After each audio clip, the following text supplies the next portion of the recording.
Gempa bumi besar berkekuatan magnitudo 6,7 skala Richter terjadi pada hari Sabtu, tanggal 10 April tahun 2021, pukul 14 waktu Indonesia Barat di sekitaran kota-kota di Jawa Timur. Pusat gempa berada di kedalaman 60 km dan berada 25 km barat daya Kabupaten Malang, Provinsi Jawa Timur.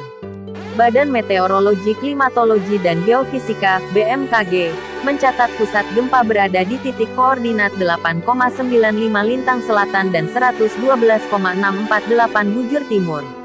Gempa ini juga dirasakan oleh masyarakat di Kota Malang, Surabaya, sampai Bangkalan, Madura. Gempa ini tidak berpotensi tsunami.